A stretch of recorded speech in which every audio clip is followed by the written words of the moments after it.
Hello friends, welcome back to our channel. നമ്മൾ ഇന്ന് കാണാൻ പോകുന്നത് ഗുഡ് ബാഡ് അഗ്ലി എന്ന് പറയുന്ന മൂവിയാണ്. കഥയുടെ തുടക്കത്തിൽ തന്നെ കാണിക്കുന്നത് നമ്മുടെ നായകനായ AK ആണ്. അയാൾ ഒരു ഗാങ്സ്റ്റർ ആയിരുന്നു. അയാളെ എല്ലാവരും റെഡ് ഡ്രാഗൺ എന്നാണ് വിളിച്ചിരുന്നത്. ഗാങ്സ്റ്ററായ അയാളാകട്ടെ രമ്യ എന്ന് പറയുന്ന പെൺകുട്ടിയെ വിവാഹം കഴിക്കുകയും അയാൾക്കൊരു മകൻ പിറക്കുകയും ചെയ്യുന്നു. എന്നാൽ കുഞ്ഞിനെ കാണാനെത്തിയ അയാളോട് രമ്യ പറയുന്നുണ്ട്, ഈ ഗാങ്സ്റ്റർ പണിയെല്ലാം വിട്ടിട്ട് കീഴടങ്ങി കഴിഞ്ഞെങ്കിൽ മാത്രമേ നിനക്ക് എന്റെ മകന്റെ ശരീരത്തിൽ തൊടാൻ പോലും പറ്റൂവെന്ന്. തന്റെ ഈ ഗാങ്സ്റ്റർ പണി ഇനിയും മുന്നോട്ട് കൊണ്ടുപോയി കഴിഞ്ഞാൽ അത് തന്റെ കുടുംബത്തിനെ പോലും നഷ്ടപ്പെടുത്താൻ കാരണമായേക്കുമെന്ന് മനസ്സിലായ അയാളാകട്ടെ തന്റെ കുടുംബത്തിന് വേണ്ടിയിട്ട് എല്ലാം ഉപേക്ഷിച്ച് പോലീസിൽ കീഴടങ്ങാൻ തീരുമാനിക്കുന്നു. അങ്ങനെ സറണ്ടറായ AK ആകട്ടെ 18 വർഷത്തോളം ആ ഒരു ജയിൽ ശിക്ഷ അനുഭവിക്കണമായിരുന്നു. ജയിലിലേക്ക് നല്ല കുറച്ച് സുഹൃത്തുക്കളെയൊക്കെ കിട്ടുന്നു. കേട് ശത്രുക്കൾ തങ്ങളെ ആക്രമിക്കാൻ ചാൻസ് ഉള്ളത് കൊണ്ട് തന്നെ അയാളുടെ വൈഫ് രമ്യയും മകൻ വിഹാനും സ്പെയിനിലേക്ക് താമസം മാറുന്നു. അവരുടെ ഗാർഡിയനായ ജയപ്രകാശ് എന്ന് പറയുന്ന ഒരാളായിരുന്നു അവർ ഇതിനെല്ലാം സഹായിച്ചത്. വിഹാന്റെ അച്ഛൻ ഒരു ഗാങ്സ്റ്റർ ആണ് എന്നുള്ള കാര്യം അവനെ ഇതുവരെ ആരും അറിയിച്ചിട്ടുണ്ടായിരുന്നില്ല. അയാൾ ബിസിനസിന്റെ ആവശ്യമായിട്ട് വർഷങ്ങളോളം മറ്റൊരു സ്ഥലത്താണെന്നാണ് അവനെ ഇവർ വിശ്വസിപ്പിച്ച് വെച്ചിരുന്നത്. വീഡിയോ കോളിലൂടെ മാത്രമായിരുന്നു അവൻ അച്ഛനെ കണ്ടിട്ടുണ്ടായിരുന്നത്. അവന്റെ കോൺവെക്കേഷൻ നടക്കാനിരിക്കുകയായിരുന്നു.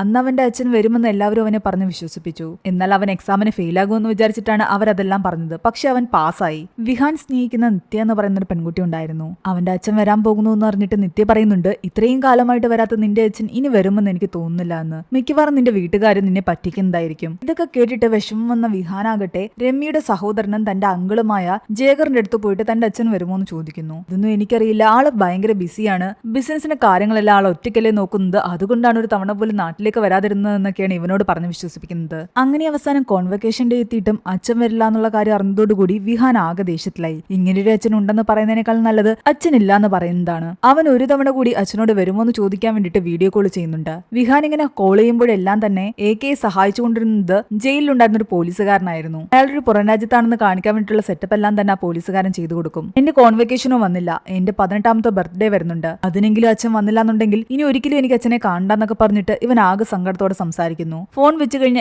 AK ആകെ സങ്കടത്തിലായിരുന്നു. തന്റെ ശിക്ഷ തീരാൻ ഇനി കുറച്ച് മാസങ്ങളും കൂടെ ബാക്കിയുള്ളൂ. അതുകൊണ്ട് എന്തെങ്കിലും ചെയ്തിട്ട് എത്രയും പെട്ടെന്ന് എന്നെ ഇറക്കാനുള്ള വഴിയുണ്ടോ എന്ന് അയാൾ പോലീസുകാരനോട് ചോദിക്കുന്നു. ഞാൻ അതിനുള്ള കാര്യങ്ങൾ ഏർപ്പാടാക്കാമെന്നാണ് പോലീസുകാരൻ പറയുന്നത്. കുറച്ച് ദിവസങ്ങൾ കഴിഞ്ഞതോടുകൂടി AK ആകട്ടെ പുറത്തിറങ്ങി. അയാൾ റിലീസായി എന്നറിഞ്ഞതോടുകൂടി ആ നാട്ടിലെ എല്ലാ റൗഡികളും ഒന്ന് പേടിച്ചു. അയാൾ ജയിലിലേക്ക് പോകുന്നതിന് മുൻപ് തന്നെ അയാളുടെ വലങ്കയായിട്ട് നിന്നിരുന്ന ടൈസൺ അയാളെ സ്വീകരിക്കാൻ ജയിലിന് പുറത്തു തന്നെ ഉണ്ടായിരുന്നു. AK റിലീസാകുന്നറിഞ്ഞിട്ട് അയാളെ സ്പെയിനിലേക്ക് കൂട്ടിക്കൊണ്ടു പോകാൻ വേണ്ടിയിട്ട് രമ്യയും മുംബൈയിൽ എത്തിയിട്ടുണ്ടായിരുന്നു. AKയും മകൻ വിഹാനും തമ്മിൽ കണ്ടുമുട്ടുന്ന നിമിഷം വളരെയധികം സ്പെഷ്യൽ ആയിരിക്കണമെന്ന് അവൾക്ക് നിർബന്ധം ഉണ്ടായിരുന്നു. അതുകൊണ്ട് അവള് മാത്രമാണ് ഇവിടേക്ക് വന്നത്. മകൻ സ്പെയിനിലായിരുന്നു. AKയ്ക്ക് വേണ്ടി മകൻ വാങ്ങിക്കൂട്ടി വെച്ചിരുന്ന കുറച്ചധികം ഡ്രസ്സുകൾ ഉണ്ടായിരുന്നു. അവയെല്ലാം തന്നെ രമ്യ അയാൾക്ക് കൊടുക്കുന്നു. അങ്ങനെ ആ ഡ്രസ്സൊക്കെ ധരിച്ചുകൊണ്ട് എയർപോർട്ടിലേക്ക് പോകാൻ ഇറങ്ങിയതാണ് ടൈസനും AKയും രമ്യയും. എന്നാൽ പോകുന്ന വഴിക്ക് AKയുടെ പഴയ ശത്രുക്കൾ അയാളെ ആക്രമിക്കുന്നു. തലനാരിഴിക്കാണ് അവര് രക്ഷപ്പെടുന്നത്. അവര് വെറുതെ വന്ന് AK ഒന്ന് ഭീഷണിപ്പെടുത്തുന്നുണ്ട്. എന്നിട്ട് സ്പെയിനിലിരിക്കുന്ന നിങ്ങളുടെ മകൻ എങ്ങനെയിരിക്കുന്നു, സുഖമായിട്ടിരിക്കുന്നു എന്നൊക്കെ രമ്യയോട് ചോദിക്കുന്നു. അതോടുകൂടി രമ്യ നല്ല പോലെ ഭയന്നു.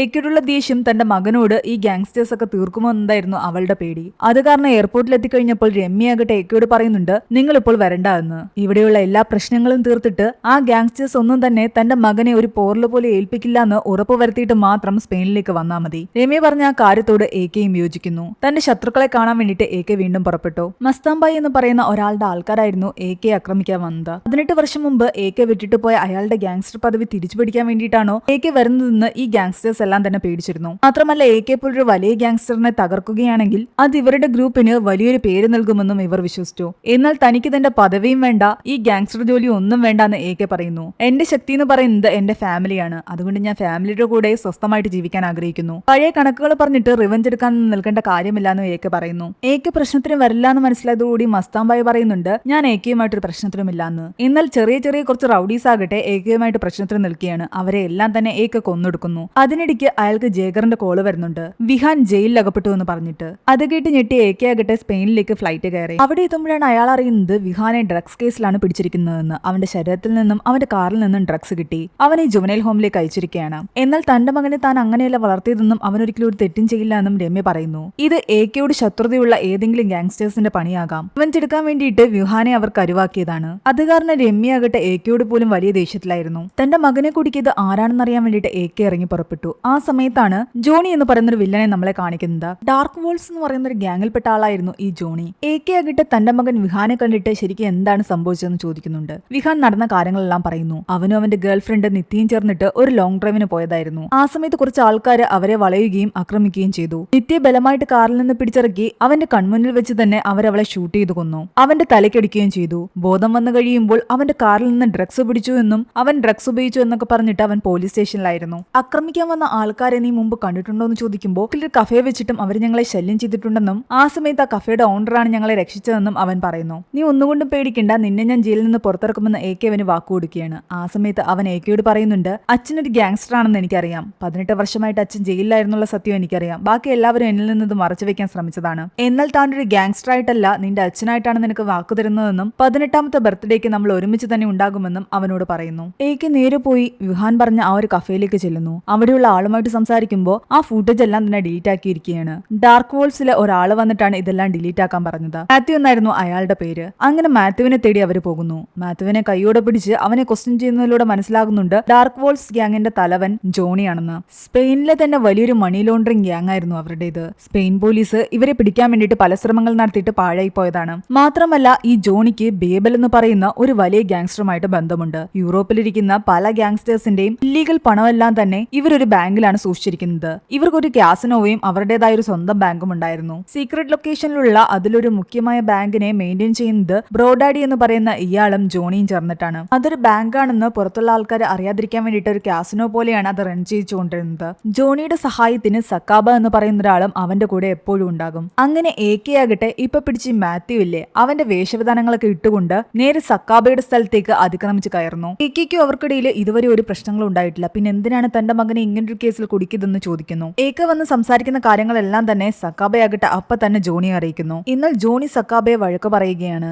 എന്തിനാണ് അയാളുടെ മകനെയൊക്കെ കൊടുക്കാൻ പോയതെന്ന് സക്കാബയോട് ചോദിക്കുന്നു. നീ എന്തൊക്കെ പ്രശ്നങ്ങളായി ഉണ്ടാക്കി വെച്ചിരിക്കുന്നത്, അവന്റെ ഫോട്ടോ എന്ന് അയച്ചു തരാൻ പറയുന്നുണ്ട്. അങ്ങനെ AKയുടെ ഫോട്ടോ എടുത്ത് ജോണിക്ക് കൊടുത്തപ്പോൾ ജോണിയാകട്ടെ ആ ഫോട്ടോ എടുത്ത് തങ്ങളുടെ ഗ്യാങ്സ്റ്റേഴ്സ് ഗ്രൂപ്പിലിടുന്നു. ഇയാളെ പറ്റി എന്തെങ്കിലും കാര്യങ്ങൾ അറിയാമെന്ന് ചോദിക്കുന്നു. ആ ഫോട്ടോ ഇട്ടതും ആ ഗ്രൂപ്പിലെ ഒരുവിധപ്പെട്ട എല്ലാവരും തന്നെ ലെഫ്റ്റ് ആയി പോവുകയാണ്. AK എല്ലാവർക്കും അത്രയധികം പേടിയായിരുന്നു. തങ്ങൾ വിചാരിക്കുന്ന പോലെ നിസ്സാരക്കാരനല്ല AK എന്ന് അതോടുകൂടി അവർക്ക് മനസ്സിലായി. എത്രയും പെടുന്ന അവനെ സെറ്റിലാക്കി അവന്റെ പ്രശ്നങ്ങളെല്ലാം തീർത്ത് അവനെ അവിടുന്ന് പറഞ്ഞു വിടാനാണ് ജോണി സക്കാബയോട് പറയുന്നത്. എന്നാൽ നീ എനിക്ക് കുറച്ച് കാശ് തരുവാണെങ്കിൽ നിന്റെ മകന്റെ കാര്യം ഞാൻ റെഡിയാക്കാമെന്ന് പറയുന്നുണ്ടെങ്കിലും അങ്ങോട്ട് കാശ് കൊടുക്കുന്നതിന് പകരം സക്കാബയുടെ അക്കൗണ്ട് നമ്പർ വാങ്ങിയിട്ട് അയാളുടെ അക്കൗണ്ടിലെ മുഴുവൻ കാശും AK എടുക്കുകയാണ് ചെയ്യുന്നത്. പ്രശ്നം ഇവിടെ കൊണ്ട് തീരില്ലെന്ന് മനസ്സിലായതോടുകൂടി ജോണി ഡയറക്റ്റ് ആയിട്ട് AKയോട് സംസാരിക്കുന്നു. തന്റെ മകനെ എന്തിനാണ് അപായപ്പെടുത്താൻ ശ്രമിച്ചതെന്ന് ചോദിച്ചപ്പോൾ ജോണി പറയുന്നുണ്ട് മറ്റൊരു പയ്യനെ ടാർഗറ്റ് ചെയ്തിട്ട് അറിയാതെ തന്റെ മകനായി പോയതാണ്, അതൊരു അബദ്ധത്തിൽ സംഭവിച്ച കാര്യമാണെന്ന്. എന്നാൽ അവൻ പറയുന്നത് കള്ളമാണെന്ന് AKയ്ക്ക് അറിയാമായിരുന്നു. അതുകൊണ്ട് തന്നെ AK ആകട്ടെ അവിടെ ഉണ്ടായിരുന്ന എല്ലാവരും തന്നെ ഷൂട്ട് ചെയ്യുന്നു. സക്കാബയെ തന്റെ തടവിലാക്കുന്നു. എന്നിട്ട് അവിടെയുള്ള TVയിൽ വീഡിയോ കോളിലൂടെ കണക്ട് ചെയ്ത് അവനുമായിട്ട് സംസാരിക്കുകയാണ്. എന്റെ മകനെ കുടിക്കുന്നത് നീയല്ലാന്ന് എനിക്ക് നന്നായിട്ട് അറിയാം, നിന്നെ പോലിരിക്കുന്ന മറ്റൊരുത്തം കൂടിയുണ്ട്, പോയി നീ അവനെ വിളിച്ചിട്ട് വാ. ഇത് കേട്ടതും ജോണി ഞെട്ടിപ്പോയി. ഇനിയാണ് ഒരു ഫ്ലാഷ് ബാക്ക് കാണിക്കുന്നത്. AK ഓൾറെഡി തന്നെ തന്റെ മകനെ അപായപ്പെടുത്താൻ ശ്രമിച്ചവരുടെ ഡീറ്റെയിൽസ് എടുക്കുന്നതിനിടയിൽ അവന്റെ എല്ലാ ബർത്ത്ഡേക്കും ഫോട്ടോസിൽ പതിഞ്ഞൊരു മുഖം ഉണ്ടായിരുന്നു. അത് ജോണിയുടെ ഫേസ് തന്നെയായിരുന്നു. അയാളെ പറ്റി ചോദിക്കുമ്പോൾ ജയപ്രകാശ് പറയുന്നുണ്ട് കുറച്ച് വർഷങ്ങൾക്ക് മുമ്പ് ഇവനൊരു ഡ്രഗ്സ് കേസിൽ പെട്ടിട്ട് ജയിലിനുള്ളിലായിരുന്നു എന്ന്. പക്ഷേ അവൻ ജയിലിൽ കിടക്കുന്ന സമയത്ത് തന്നെ വിഹാന്റെ ബർത്ത്ഡേ ടൈമിലും ആ പാർട്ടിയിൽ വന്നിട്ടുണ്ട്. ജയിലിൽ കിടക്കുന്ന ഒരാൾക്ക് ആ പാർട്ടിയിൽ അപ്പോൾ വരാൻ പറ്റില്ല. അങ്ങനെയാണെങ്കിൽ ഇവർ രണ്ടുപേരാണ്, ഒരാളാകാൻ ഒരു ചാൻസും ഇല്ല. അങ്ങനെ ഇവർ അന്വേഷിക്കുന്നതിലൂടെയാണ് മനസ്സിലാകുന്നത് അന്ന് ജയിലിൽ കിടന്നത് ജോണിയും വിഹാന്റെ ബർത്ത്ഡേ പാർട്ടിയിൽ പങ്കെടുത്തത് ജോണിയുടെ ഇരട്ട സഹോദരനായ ജെയ്മിയുമാണെന്ന്. ജോണിയുടെ ഗ്യാങ്ങിലുള്ള അധികം ആൾക്കാർക്കൊന്നും തന്നെ അറിയില്ലായിരുന്നു ജോണിക്കൊരു ഇരട്ട സഹോദരൻ ഉണ്ടെന്നും അവന്റെ പേര് ജെയ്മി എന്നാണെന്നും. സക്കാബയ്ക്ക് മാത്രമായിരുന്നു ആ ഒരു കാര്യം അറിയാമായിരുന്നത്. ജെയ്മിക്കാണ് വിഹാനോട് ദേഷ്യം. അവനായിരുന്നു വിഹാനെ ഈ കേസിൽ കൊടുക്കാൻ ശ്രമിച്ചത്. അതുകൊണ്ട് അവനെ വിളിച്ചുകൊണ്ടുവരാൻ AK ആവശ്യപ്പെടുന്നു. അല്ലെങ്കിൽ നിങ്ങളുടെ ആ ബാങ്ക് ബോംബ് വെച്ച് തകർക്കുമെന്നാണ് അയാൾ ഭീഷണിപ്പെടുത്തുന്നത്. അങ്ങനെ ജോണി പോയി ജെയ്മിയെ വിളിച്ചുകൊണ്ടുവരുന്നു. ജെയ്മി ആകട്ടെ സ്ത്രീ വിഷയത്തിലൊക്കെ വലിയൊരു തൽപര കക്ഷിയായിരുന്നു. ജെയ്മിയും സക്കാബയും ഉറ്റ സുഹൃത്തുക്കളാണ്. അതുകൊണ്ട് സക്കാബയെ AK തടവിലാക്കിയെന്നറിഞ്ഞതോടുകൂടി ജെയ്മി ആകെ ദേഷ്യത്തിലായിരുന്നു. തന്റെ മകനെ ജയിലിൽ നിന്നും ഇറക്കാനുള്ള എല്ലാ കാര്യങ്ങളും നിങ്ങൾ ചെയ്തില്ലെങ്കിൽ ആ ബാങ്ക് മുഴുവനായിട്ടും തകർക്കുമെന്നും സക്കാബയെ കൊല്ലുമെന്നും AK ഭീഷണിപ്പെടുത്തുകയായിരുന്നു. എന്നാൽ ജെയ്മി പറയുന്നുണ്ട് എനിക്ക് ബാങ്കല്ല പ്രശ്നം, സക്കാബയെ വെറുതെ വിടാൻ. അതേസമയം ജോണി പറയുന്നുണ്ട് എനിക്ക് സക്കാബയല്ല വേണ്ടുന്നത് ബാങ്കാണെന്ന്. രണ്ടുപേരുടെ ആവശ്യം നടക്കാൻ പോകുന്നില്ല, ഏതെങ്കിലും ഒരു കാര്യം നടക്കുമെന്നാണ് AK പറയുന്നത്. എന്നാൽ അവരൊരു തീരുമാനവും പറയാത്ത കാരണം AK ഓൾറെഡി അവരുടെ ബാങ്കിൽ സെറ്റ് ചെയ്ത് വെച്ചിരുന്ന ആ ഒരു ബോംബ് പൊട്ടിക്കുന്നു. അതോടുകൂടി പ്രശ്നം വലുതായി. ആ ബാങ്കിന്റെ ഓണറായ ബേബലാകട്ടെ ജോണിയെ വിളിച്ച് സംസാരിക്കുന്നു. കാശ് പോയെങ്കിൽ വീണ്ടും ഉണ്ടാക്കാം, പക്ഷെ അവനെ പോലൊരുത്തന് നമ്മളെ ഭയമില്ലാതെയായി. അതുകൊണ്ട് നീ അവനെ കൊന്നെങ്കിലേ പറ്റൂ. കുറച്ച് ദിവസങ്ങൾ മാത്രമേ ഞാൻ നിനക്ക് തരൂ. നീ അവനെ കൊന്നില്ലെങ്കിൽ ഞാൻ നിന്നെ കൊല്ലും. താൻ എത്രയും പെട്ടെന്ന് AK കണ്ടുപിടിച്ച് കൊന്നിരിക്കുമെന്നാണ് ജോണി പറയുന്നത്. അതിനുശേഷം ജോണിയാകട്ടെ നേരെ വരുന്നത് ജെയ്മിയുടെ അടുത്താണ്. ശരിക്കും AKയും നീയും തമ്മിലുള്ള പ്രശ്നം എന്താണ്? നീ എന്തിനാണ് വിഹാനെ ആ ജയിലിലേക്ക് അയച്ചത്? ഇതൊക്കെ ചോദിക്കുമ്പോൾ ജെയ്മി പണ്ട് നടന്ന കാര്യങ്ങളെ പറ്റി സംസാരിക്കുന്നു. അവന്റെ 17ാമത്തെ വയസ്സിൽ അവൻ ഒരുപാട് സ്ത്രീകളെ ഉപദ്രവിച്ചിട്ടുണ്ടായിരുന്നു, ഒരുപാട് പെൺകുട്ടികളെ റേപ്പ് ചെയ്തിട്ടുണ്ടായിരുന്നു. അതിന്റെ പേരിൽ അവനെ അറസ്റ്റ് ചെയ്തു. അന്ന് ഇന്ത്യൻ എംബസിയിൽ വർക്ക് ചെയ്തുകൊണ്ടിരുന്ന രമ്യയാകട്ടെ അവനെ ജയിലിൽ ജയിലിൽ അയക്കാൻ വേണ്ടിയിട്ട് മാക്സിമം ശ്രമിച്ചുകൊണ്ടിരിക്കുകയാണ്. അവന് 18 വയസ്സ് പൂർത്തിയാകാൻ 2 ദിവസങ്ങൾ കൂടിയേ ബാക്കിയുണ്ടായിരുന്നുള്ളൂ. അതുകൊണ്ട് അവനെ ജുവനൈൽ ഹോമിലേക്ക് അയക്കാതെ 2 ദിവസം അവിടെ തന്നെ കസ്റ്റഡിയിൽ വെച്ചിട്ട് 18 വയസ്സ് പൂർത്തിയായ ശേഷം മാത്രമാണ് അവനെ കോടതിയിൽ ഹാജരാക്കുന്നത്. അതുകൊണ്ട് തന്നെ അവന് ജുവനൈൽ ഹോമിന് പകരം വലിയ ആൾക്കാരുടെ ജയിലിലേക്ക് പോകേണ്ടി വരുന്നു. അവന്റെ ശിക്ഷയും കൂടി. അതൊക്കെ കൊണ്ട് തന്നെ രമ്യയോട് അവൻ അതിയായ ദേഷ്യമുണ്ടായിരുന്നു. ആ പക വീട്ടാനാണ് രമ്യയുടെ മകനായ വിഹാനെ അവൻ ഈ ഡ്രഗ്സ് കേസിൽ കുടുക്കിയത്. എന്നാൽ തന്റെ മകന് താൻ മൂലമാണ് ഈ പ്രശ്നങ്ങളെല്ലാം ഉണ്ടാകുന്നതെന്ന് രമ്യക്ക് അറിയില്ലായിരുന്നു. രമ്യ വിചാരിച്ചിരിക്കുന്നത് ഇതെല്ലാം എകെയുടെ ഗ്യാങ്ങിനോട് ശത്രുതയുള്ള ആൾക്കാരാണ് ചെയ്യുന്നതെന്ന്. അതുകൊണ്ട് തന്നെ തന്റെ മകനെ എന്ത് വില കൊടുത്തും രക്ഷിക്കാമെന്ന് രമ്യ അവന് വാക്കു കൊടുക്കുന്നു. ഇവിടെ നമ്മുടെ ജോണിയാകട്ടെ എകെ എങ്ങനെയാണ് ഇത്രയും വലിയൊരു ഗാങ്സ്റ്റർ ആയതെന്ന് അറിയാൻ വേണ്ടിയിട്ട് ബോംബെയിലുള്ള മസ്താംബായിയെ വീഡിയോ കോൾ ചെയ്യുന്നു. അയാളിൽ നിന്നും എകെയുടെ ചരിത്രങ്ങളെല്ലാം തന്നെ ജോണി മനസ്സിലാക്കുന്നു. എന്റെ മസ്താംബായിയുടെ ഗ്യാങ്ങിൽ ചേരാൻ വന്ന വ്യക്തിയായിരുന്നു എകെ. എന്നാൽ അന്ന് അയാള് അവനോട് പിന്നെ വരാൻ ആവശ്യപ്പെട്ട് അവിടെ നിന്ന് പറഞ്ഞു വിട്ടു. അതിനുശേഷം കൊറിയയിലുണ്ടായിരുന്ന വലിയൊരു ഡോണിന്റെ അനിയൻ അവിടേക്ക് വന്നപ്പോൾ ഈ മസ്താംബായും കൂട്ടരും ആകട്ടെ അയാളെ പിടിക്കാൻ വേണ്ടി ശ്രമിച്ചിട്ടുണ്ടായിരുന്നു. എന്നാൽ അന്ന് ആ ഒരു കൊറിയക്കാരനെ രക്ഷിച്ചത് ഈ എകെയാണ്. അതിന്റെ ഭാഗമായിട്ട് അയാളുടെ സഹോദരനായ ആ വലിയ ഡോൺ ഉണ്ടായിരുന്നല്ലോ, അവന്റെ പേര് ഡോൺലി എന്നാണ്. അയാളുമായിട്ട് നമ്മുടെ എകെ വലിയൊരു ബന്ധം സ്ഥാപിക്കുന്നു. അത് മാത്രമല്ല ന്യൂയോർക്കിലുള്ള ജോൺ വിക്ക്, ജയിൽ വെച്ച് പരിചയപ്പെട്ട പ്രൊഫസർ, അങ്ങനെ ഒരുപാട് പേരുമായിട്ട് എകെക്ക് ബന്ധമുണ്ട്. അതുകൊണ്ട് തന്നെ അയാൾ വലിയൊരു ഗാങ്സ്റ്റർ തന്നെയാണ്. അയാളോട് കളിക്കുന്നത് സൂക്ഷിച്ചു വേണമെന്നും ജീവൻ വേണമെങ്കിൽ നിങ്ങൾ അയാളുമായിട്ട് മുട്ടാൻ പോകരുതെന്നും മസ്താംബായി പറയുന്നുണ്ട്. അതോടുകൂടി ജോണിക്ക് മനസ്സിലായി തങ്ങൾ വിചാരിച്ച പോലെ ഒരു ചെറിയ വ്യക്തിയല്ല എകെ എന്ന്. പക്ഷേ സ്പെയിനിൽ തന്നെയുള്ള വലിയൊരു ഗാങ്സ്റ്ററായ സൈമൺ എന്ന് പറയുന്ന ഒരാളെ എകെ കൊല്ലാൻ വേണ്ടിയിട്ട് ജോണി വിളിച്ചു വരുത്തിയിട്ടുണ്ടായിരുന്നു. എന്നാൽ താൻ കൊല്ലേണ്ട ആള് എകെ ആണെന്നറിഞ്ഞതോടുകൂടി സൈമണും പിന്മാറുന്നു. അതിനോടകം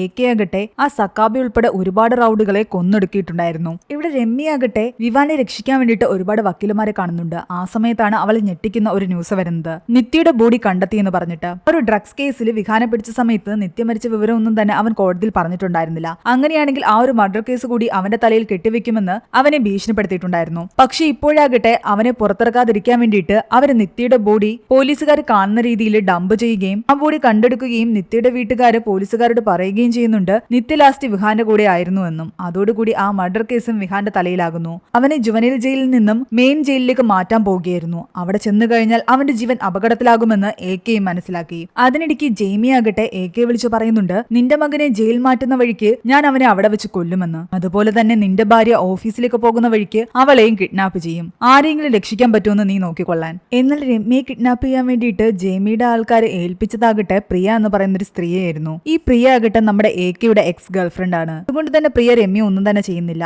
എകെയെ വിളിച്ച് കാര്യങ്ങൾ പറയുകയും ചെയ്യുന്നു. പ്രിയയെ സേഫ് ആയിട്ട് വീട്ടിലേക്ക് അയച്ചേക്കാൻ എകെ അവളോട് പറയുന്നുണ്ട്. തന്റെ എന്ത് സഹായം വേണമെങ്കിലും തന്നെ വിളിക്കണമെന്ന് പ്രിയ എകെയോട് പറയുന്നു.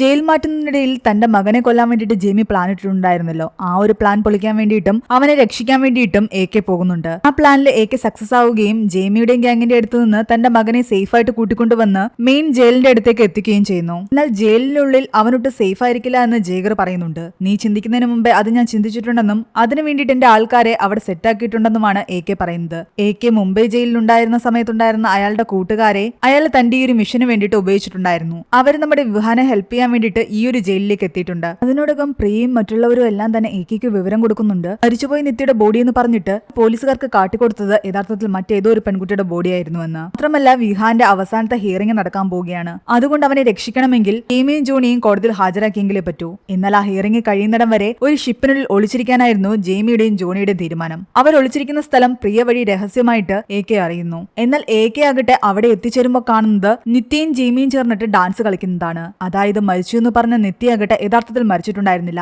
ജെയ്മിയുടെ ഗേൾഫ്രണ്ട് ആയിരുന്നു നിത്യ. വിഹാനുമായിട്ട് ഒരു ഫ്രണ്ട്ഷിപ്പിലാവുകയും പ്രണയത്തിലാവുകയും എല്ലാം ചെയ്തത് ജെയ്മി പറഞ്ഞിട്ടായിരുന്നു. അവനെ കൊടുക്കാൻ വേണ്ടിയിട്ടാണ് നിത്യയും ജെയ്മിയുടെ കൂടെ ചേർന്ന് നിന്നത്. ആ ഒരു ഷിപ്പിൽ വെച്ചിട്ട് എകെയും ഗ്യാങ്സും ആകട്ടെ ജെയ്മിയും ജോണിയെയും ബാക്കി എല്ലാവരുടെയും മുന്നിലേക്ക് കൊണ്ടുവരുന്നു. ഇത്രയും നാൾ അവന്റെ കൂടെ ഉണ്ടായിരുന്ന ഗ്യാങ്സ്റ്റേഴ്സിന് ഒന്നും തന്നെ അറിയില്ലായിരുന്നു ഇവർ 2 പേരാണെന്ന്. തങ്ങൾ ഒരാളാണെന്നുള്ള രീതിയിലാണ് ഇവർ എല്ലാവരുടെയും മുന്നിൽ അഭിനയിച്ചുകൊണ്ടിരുന്നത്. അവിടെയുള്ള ആൾക്കാരെ എല്ലാം തന്നെ തോക്കുചൂണ്ടി ഭീഷണിപ്പെടുത്തി ജെയ്മിയും നിത്യയും അവിടെ നിന്നും എകെ കൂട്ടിക്കൊണ്ടു പോകുന്നു. ജോണി വന്ന് ബേബലിനോട് സംസാരിക്കുന്നു. നിന്റെയൊക്കെ ടിൻസ് കളി എന്നിൽ നിന്ന് പോലും നീയൊക്കെ എന്തിനാണ് മറച്ചു വെച്ചതെന്ന് ചോദിച്ചിട്ട് ബേബലും ജോണിയും തമ്മിൽ ഒരു ചെറിയ പ്രശ്നം ഉണ്ടാകുന്നു. എന്നാൽ ജോണി പറയുന്നുണ്ട്, ഇപ്പോഴത്തേക്ക് എന്നോട് ക്ഷമിക്കണമെന്നും ഞാൻ എന്തായാലും എകെ കൊല്ലുമെന്നും അങ്ങനെയെങ്ങാണ് ഞാൻ ചെയ്തില്ലെങ്കിൽ നിങ്ങൾ എന്നെ കൊന്നുകൊള്ളാൻ. അതേ ടൈമിൽ ജയിലിൽ കിടന്ന നമ്മുടെ വിഹാനും നിത്യയുടെ സത്യങ്ങൾ മനസ്സിലാക്കുന്നു. അവളെ തന്നെ ചതിക്കുകയായിരുന്നെന്ന് അറിഞ്ഞതോടുകൂടി അവനും ആകെ ദേഷ്യത്തിലായി. ഇവിടെ രമ്യയുടെ എകെ ഇതുവരെയും പറഞ്ഞിട്ടുണ്ടായിരുന്നില്ല അവള് കാരണമാണ് തങ്ങളുടെ മകൻ അപകടത്തിൽപ്പെട്ടതെന്ന്. അവൾക്ക് അതിന്റെ ഒരു ഗിൽറ്റ് ഉണ്ടാകാതിരിക്കാൻ വേണ്ടിയിട്ടാണ് ആ സത്യങ്ങളൊന്നും അവളോട് പറയാതിരുന്നത്. അങ്ങനെ കള്ളക്കേസിൽ കുടുക്കിയ ആൾക്കാരെ എകെ പിടിച്ചു എന്ന് രമ്യക്കറിയാം. അതുകൊണ്ട് അവരെ വെച്ചിട്ട് മകനെ താൻ പുറത്തിറക്കിക്കൊള്ളാം. അവൻ ജയിലിൽ നിന്ന് പുറത്തിറങ്ങി കഴിയുമ്പോൾ വീണ്ടും നിങ്ങൾ ജയിലിൽ പോകേണ്ട അവസ്ഥ വരുമെന്നും അതുകൊണ്ട് ഇവിടെ ഇനി നിൽക്കണ്ട, ഇന്ത്യയിലേക്ക് തിരിച്ചു പോയിക്കൊള്ളാൻ അവൾ പറയുന്നു. അതിനു വേണ്ടിയിട്ടുള്ള കാര്യങ്ങൾ അവൾ ഏർപ്പാടാക്കുന്നു. വേറെ വഴിയില്ലാതെ AK ആ ഓഫീസേഴ്സിന്റെ കൂടെ എയർപോർട്ടിലേക്ക് പോകേണ്ടി വരികയാണ്. ആ നേരം കൊണ്ട് രമ്യയാകട്ടെ AK പിടിച്ചിട്ടിരുന്ന നമ്മുടെ ജെയ്മിയെയും നിത്യയും കാണാൻ പോകുന്നു. അവിടെ ചെന്ന് കഴിയുമ്പോഴാണ് അവൾ ആ സത്യം മനസ്സിലാക്കുന്നത്. ജെയ്മിക്ക് തന്നോടുള്ള ദേഷ്യമാണ് തന്റെ മകൻ ജയിലിലാകാൻ കാരണമെന്ന്. അതോടുകൂടി അവൾ ആകെ തകർന്നു പോകുന്നു. എന്നാൽ ആ ഒരു നിമിഷം ജോണിയാകട്ടെ അവിടേക്ക് എത്തുകയും ജെയ്മിയെ നിത്യയും രക്ഷിക്കാൻ ശ്രമിക്കുകയും ചെയ്യുന്നുണ്ട്. എന്നാൽ ജോണിയാകട്ടെ രമ്യ എന്തെങ്കിലും ചെയ്യുന്നതിന് മുമ്പ് ജേഗർ വന്ന് അവളെ രക്ഷിക്കുന്നു. നിത്യ അവിടെ നിന്ന് രക്ഷപ്പെട്ടു പോകാൻ ശ്രമിക്കുന്നു. എന്ത് വന്നാലും അവളെ രക്ഷപ്പെടാൻ അനുവദിക്കില്ല, അവൾ ഉണ്ടെങ്കിൽ മാത്രമേ നമുക്ക് കോടതിയിൽ വിഹാനെ രക്ഷിക്കാൻ പറ്റൂ എന്നാണ് ജേഗർ പറയുന്നത്. അങ്ങനെ രമ്യയാകട്ടെ നിത്യം പിടിച്ചുകൊണ്ട് അവിടെ നിന്ന് ഓടുകയാണ്. ആ ടൈമിൽ ജോണിയും ജെയ്മിയും അവളുടെ പിറകെ തന്നെയുണ്ട്. അങ്ങോട്ടും ഇങ്ങോട്ടുള്ള ഫൈറ്റിനിടയിലാകട്ടെ നിത്യ കാലുവഴുതി താഴെയുള്ള പാറക്കെട്ടിലേക്ക് വീഴാൻ പോവുകയായിരുന്നു. ജോണി അവളുടെ കയ്യിൽ കയറി പിടിക്കുന്നു. ജോണിയും വീഴാൻ തുടങ്ങിയതും ജെയ്മി അവനെ കയറി പിടിക്കുന്നു. ഇവള് മരിച്ചെങ്കിൽ മാത്രമേ വിഹാൻ കോടതിയിൽ നിന്ന് രക്ഷപ്പെടാതിരിക്കൂവെന്ന് ജോണി പറയുന്നുണ്ട്. എന്നാൽ ജെയ്മിക്ക് അവളെ കൊല്ലണമെന്നില്ലായിരുന്നു. പക്ഷേ തങ്ങളുടെ റിവഞ്ച് പൂർത്തിയാക്കണമെങ്കിൽ ഇവള് ജീവനോടെ ഇരിക്കാൻ പാടില്ല.